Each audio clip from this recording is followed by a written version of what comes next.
let's get Nathan on because he's all confused. He finally finds a woman that he's really digging. They're having a great time. She's checking all the boxes except one thing, and now he's calling to see if he should ditch her or date her. Hey, Nathan. Hey, how you doing? Good morning. Okay, tell us about this new woman and what your problem is with her. Yeah, so we've been together for about 2 months now, and she's great. She checks all my boxes. Like you said, she's funny, she's smart, she's really beautiful, super successful. But the only problem is it seems like she's like allergic to reaching for the check. I mean, it's an epidemic. You got to bring a Benadryl to the next date. Sometimes we don't even. Most of the time, we don't even expect you to pay. You just got to make the fake gesture. That's it. Yeah, the reach is everything. Just so we can go. No. I got it. I got this. Yeah. Right. Nathan, does she ever do the wallet reach? No, she doesn't even. She don't even have a wallet. I got to be honest, as a lady who's been on many a first date, I hate the reach. I hate the fake reach because it's an anxiety-inducing thing for me because I know you're going to put up a fight and then I got to pretend to fight back and then we got to do this awkward, like almost... I don't want to reach for it sometimes because I'm like, I'm not going to pay. So what an interesting experience you've had because I've never had a woman have it be uncomfortable at all when I'm paying. Not once. Where does the anxiety come from? Yeah. That you might have to actually pay? I've never seen it. It's like you're stepping into an uncomfortable interaction of like he's going to put up an argument and then I'm going to argue back and it's like how hard am I going to go for it and then like this is what really gets me. It's like how do I politely then say okay because then it just kind of looks like okay I wasn't going to do it anyway. You know what I mean? Then It's I'm not the going to look song too and rude. dance. Yeah, it's a song and dance I hate. But okay, so we're not. Obviously, this has moved past first date territory. You say you've been together for 2 months. So in the entirety of your 2 months together, she's never once offered to pay for anything. No, not once. And here's the thing: she's not just doing well; she's doing like insanely well financially. She's got this really, really, high-paying finance job. Yeah.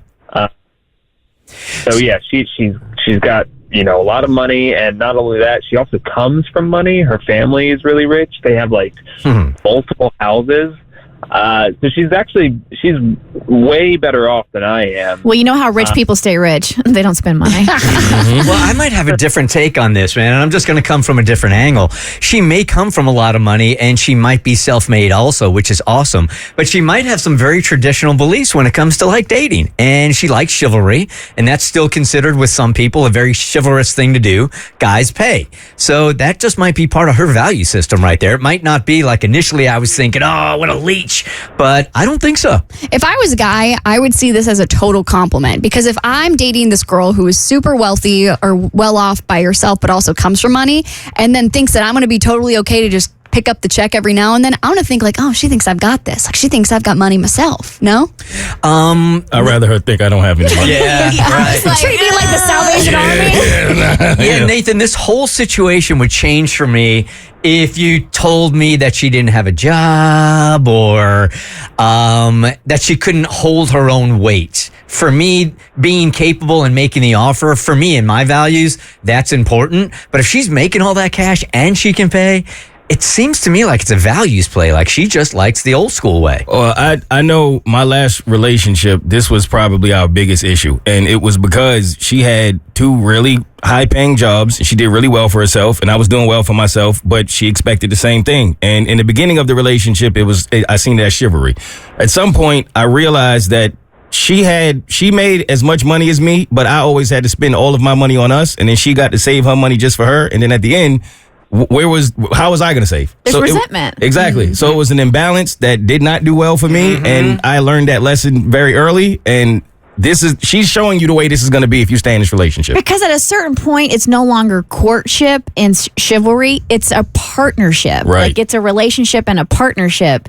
And you're supposed to like, if you both have the funds, like just the sheer audacity of never like picking up a coffee for you. You know what I mean? Just something little as like tokens of appreciation when you have the means to do it. And it's not about how much money you spend. It's literally this time when we went to the coffee shop, you picked up my cappuccino. It's something small Yes. like Thoughtful. that. Yep. Yeah. Well, to your point, maybe she thinks she's still in the courtship phase. And once you kind of exit that song and dance of the courtship and you're in a partnership, maybe you do have that straightforward conversation where you say, okay, I was happy to pay for this through the last, 3 months or so. But at some point, like, I can't really foot the bill for both of us. And that's when she's going to show her true colors. All right, let's try to help Nathan out here with this because Nathan, I'd love to talk to you again, maybe later on in the week or tomorrow, because I think Abby has a really good point. Like, it is time now to have the conversation, but to me, I wouldn't even know where to start that without sounding like a D-bag. So what words do you use in that conversation? Because,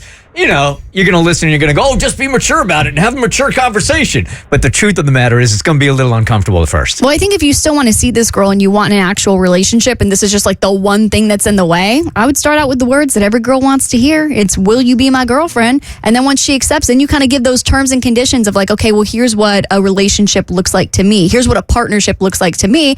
And then you can rescind your offer if she doesn't agree to the terms and conditions.